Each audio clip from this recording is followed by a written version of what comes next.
अस्सलाम वालेकुम to all of you. आज मैं आप लोगों को बताऊंगा कैसे आप 10x स्पीड वर्क कर सकते हैं, यानी 10x की स्पीड से आप जो है एक्सेल 365 पे या एक्सेल 2019 पे आप ये वर्क कर सकते हैं, काम कर सकते हैं। तो आज की वीडियो लास्ट तक देखिएगा, और अभी तक अगर आपने मेरे चैनल को सब्सक्राइब नहीं किया तो प्लीज़ मेरे चैनल को सब्सक्राइब करें और वीडियो आगे से आगे शेयर करें ताकि आपके मज़ीद फ्रेंड्स तक ये इन्फॉर्मेशन पहुँच सके। तो चलते हैं, कुछ टेक्निक सीखते हैं जो कि बहुत काम आपका आसान कर सकती है। उसमें से पहली टेक्निक है फ्लैश फिल। फ्लैश फिल क्या काम करती है? अब आपको ये सामने आपके डेटा के अंदर नज़र आ रहा होगा फुल नेम, और फुल नेम कैसे हम इसको आइडेंटिफाई करें, ये आपको जो है वो बहुत ही आसान तरीके से बता सकते हैं। वो कैसे? आपके बराबर में ईमेल एड्रेस लिखा हुआ है। अब कॉन्कैट यूज़ करने की आपको ज़रूरत नहीं है कि आपने कॉन्कैट यूज़ किया और आपने एक पूरा फार्मूला लिखा और इसको जो है आपने फिर अप्लाई किया पूरी रो पे। आपने सिर्फ सिंपल से लिखा जॉन स्मिथ, क्योंकि सारे ईमेल एड्रेस फर्स्ट और लास्ट नेम से बने हुए, और जेन जॉनसन। उसके बाद आप डेटा के ऑप्शन में आए और डेटा के ऑप्शन के अंदर आपको नज़र आ रहा है फ्लैश फिल का ऑप्शन। जैसे ही आप फ्लैश फिल के ऑप्शन में क्लिक करेंगे वो नीचे तक ऑटोमेटिकली इसको जो है वो क्राइटेरिया मैच कर देगा फर्स्ट और लास्ट नेम का। तो अब ये फ्लैश फिल का ऑप्शन जो है वो बहुत ही इजी है, और अब आपको कॉन्कैटिनेट और स्पेशल एंड का फार्मूला यूज़ करने की ज़रूरत नहीं है, बल्कि आप फ्लैश फिल के थ्रू ही आप ये काम कर सकते हैं जो आप कॉन्कैटिनेट के थ्रू करते थे, और जितनी भी नीचे रोज होंगी ऑटोमेटिकली उसको फुलफ़िल कर लेगा। चलते हैं हम नेक्स्ट ऑप्शन की तरफ। ऑप्शन का नेम है एनालाइज डेटा। ये काम क्या करता है? माइक्रोसॉफ्ट ने ये ऑप्शन निकाल के आपकी ज़िंदगी हमेशा के लिए आसान कर दी है। वो कैसे? मैं आपको दिखाता हूँ। आपने पूरा डेटा, जहाँ तक आपका डेटा है वो सिलेक्ट किया। होम के टैब के अंदर ही आप देखें फाइंड सर्च के बराबर में एक ऑप्शन है एनालाइज डेटा का। जैसे ही आप इस पे ऑप्शन पे क्लिक करेंगे तो ये आपको डिफरेंट ऑप्शंस दे देगा कि आप अपने डेटा को कैसे एनालाइज कर सकते हैं। यहाँ पे सिर्फ सैलरी ही नंबर वैल्यू है, इसलिए उसने उसको दिखा दिया कि आप जो है पिवट टेबल बना सकते हैं इसका।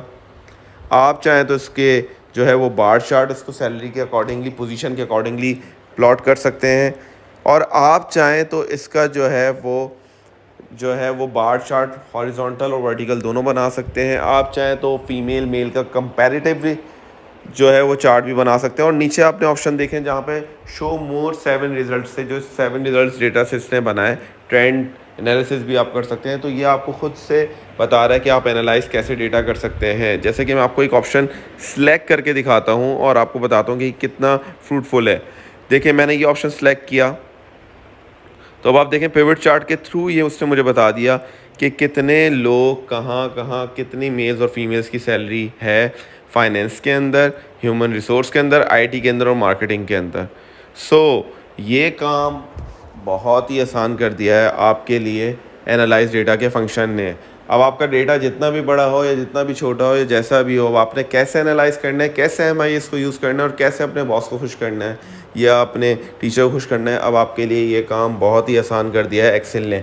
सिर्फ थोड़ी सी तवज्जो और डेटा को अंडरस्टैंडिंग करने की बात है, दैट्स इट, और कोई मसला नहीं है। डिफरेंट चार्ट्स भी आ रहे हैं, आप चाहें तो इसको डिफरेंट तरीके से भी एनालाइज कर सकते हैं अपने डेटा को। तो होपफुली आपको ये चीज़ समझ आ रही होगी। और अब आप ये देखें कि मेरे को उसने मेल और फीमेल की सैलरीज़ बता दी कि टोटल मेल और फीमेल की सैलरीज़ कैसे हैं। तो मैंने क्या करा, सिंपल सा जो पिवट पे ऑप्शन में मैं जाता हूँ, वैल्यू फील्ड सेटिंग्स पे जाके मैंने उसको कर दिया काउंट। तो उसने मुझे बता दिया कि तकरीबन हर डिपार्टमेंट के अंदर ही एक मेल और एक फ़ीमेल है, क्योंकि मैंने ये डमी डेटा लिया है 10 रोज़ का। तो हर डिपार्टमेंट के अंदर एक मेल और फीमेल है, चाहे वो फाइनेंस हो, आईटी हो, एचआर हो, उनकी पोजीशंस डिफ़र कर सकती हैं, बट हर डिपार्टमेंट के अंदर जो है वो एक मेल और एक फ़ीमेल मौजूद है। तो ये एनालाइज करना अब काफ़ी इजी हो चुका है। ऑब्वियस सी बात है, ये मैंने सिर्फ डमी डेटा उठाया है, अगर हम एचआर का डेटा देखें तो काफ़ी लेंदी होता है। तीसरा, रिकमेंडेड चार्ट। ये ऑप्शन जो आपको एक्सेल अब दे रहा है वो आपको बड़े ही मज़े का दे रहा है। इससे पहले वर्जन्स में भी था लेकिन लोग यूज़ नहीं करते थे। तो अब आप देखें, मैंने इस डेटा को सिलेक्ट किया, इंसर्ट के ऑप्शन में गया, रिकमेंडेड चार्ट मौजूद है। जैसे ही मैंने इसको सिलेक्ट किया, ये मुझे राइट साइड पे इसने मुझे डिफरेंट चार्ट्स दे दिए सैलरी के अकॉर्डिंगली। ट्रेंड एनालिसिस काम ये भी एनालाइज डेटा का कर रहा है, लेकिन ये चार्ट्स में कर रहा है। इसमें आपको पर्टिकुलरली सिर्फ चार्ट्स मिलेंगे, उसमें आपको पिवट टेबल और आपकी जो डिस्क्रिप्टिव एनालिसिस है वो भी मिल रही थी, लेकिन यहाँ पे सिर्फ प्योरली आपको चार्ट ही देगा, यानी आपको ग्राफ देगा। तो दोनों में डिफरेंस ये है कि एनालाइज डेटा में वो आपको पिवट टेबल और पिवट चार्ट दोनों देता है, लेकिन यहाँ पे सिर्फ वो आपको चार्ट्स ही देता है, विजुअलाइजेशन देता है।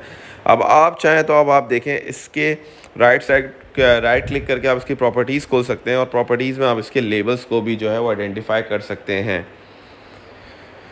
जैसे ही आपने यहाँ पे डेटा लेबल्स खोले तो ये नीचे आपको उसके डेटा लेबल्स भी दे देगा। तो अब आपके लिए कौन सा चार्ट किस लिए बनाना है, ये मामला भी अब आसान हो गए हैं। अब मुझे नहीं लगता कि अब ये चीज़ें भी मुश्किल रही होंगी किसी के लिए, अगर वो इस फंक्शन को अपने डेटा की समझ से यूज़ करे तो ये फंक्शन बहुत ही ज़्यादा फ्रूटफुल है और बहुत ही ज़्यादा आपकी जॉब को इन्हेंस या आपकी डिग्री को इन्हेंस कर सकता है जब आप अपना प्रोजेक्ट जो है वो प्रेजेंट करेंगे। तो अब तक मैं आपको 3 मशहूर चीज़ें बता चुका हूँ जो आपका काम बहुत आसान कर सकती हैं। अब चलते हैं हम ज़रा डिफरेंट चीज़ों पे। ये तो मैंने आपको इसकी फॉर्मेटिंग दिखा दी है जो कि आपको नज़र आ रही है, डिफरेंट तरीके से अब आप फॉर्मेटिंग कर सकते हैं। मतलब आपका तकरीबन 70% काम हो जाता है, उसके बाद आपका 30% काम सिर्फ़ और सिर्फ उसको प्रेजेंटेबल बनाने में लग जाता है। आप चाहें तो साइट पे डिफरेंट चार्ट्स आ रहे हैं, आप उसको भी परस्यू कर सकते हैं। तो काम बहुत ज़्यादा आसान कर दिया एक्सेल ने। सिर्फ अगेन डेटा समझें और डेटा पे काम करें तो सब काम हो सकता है।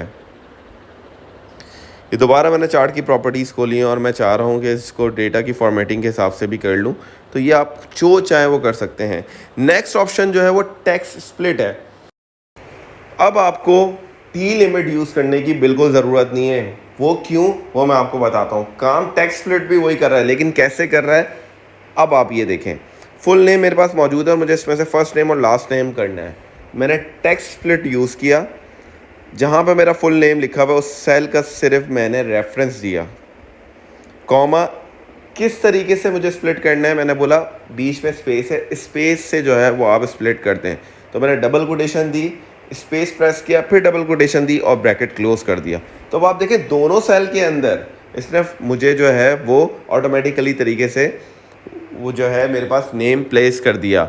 अब आप चाहें तो इसको ड्रॉप डाउन कर लें और आप चाहें तो इसको जो है वो कंट्रोल ई प्रेस कर लें। अगर आप कंट्रोल ई भी प्रेस करते हैं तो आपका ये काम आसानी से हो जाएगा, लास्ट तक हो जाएगा।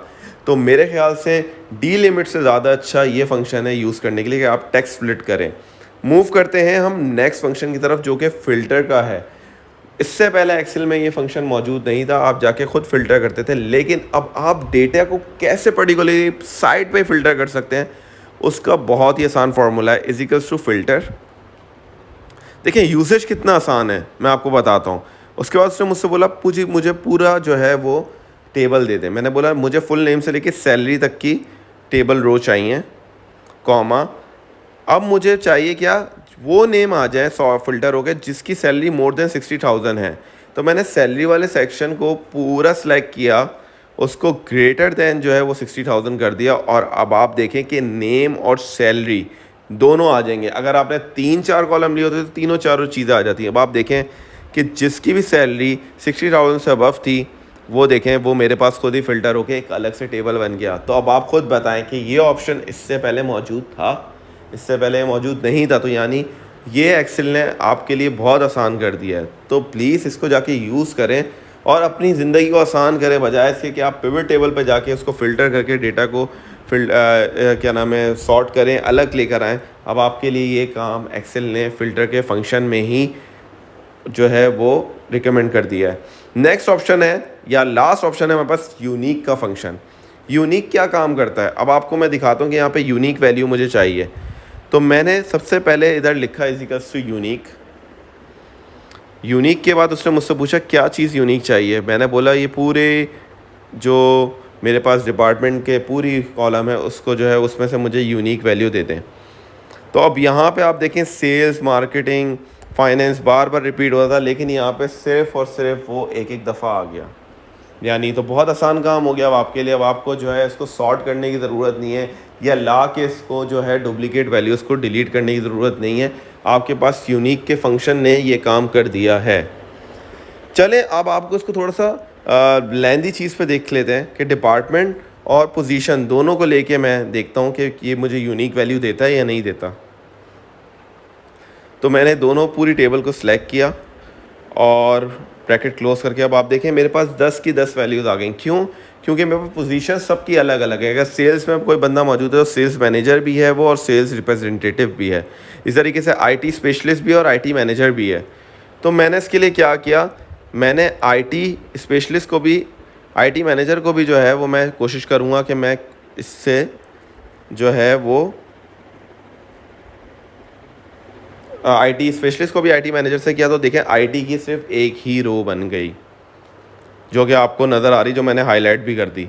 चलें एक और किसी को चेंज करके देखते हैं। लेट्स से कि मैंने एचआर मैनेजर कोई जो है ना वो एचआर स्पेशलिस्ट को एचआर मैनेजर भी कर दिया। तो अब आप देखें एचआर की भी सिर्फ एक रो ही बन गई, ह्यूमन रिसोर्स की भी। तो देखें इस फंक्शन ने भी आपका कितना काम आसान कर दिया। मेरे ख्याल से अब आपको जाके रिमूव डुप्लीकेट करने की ज़रूरत नहीं है।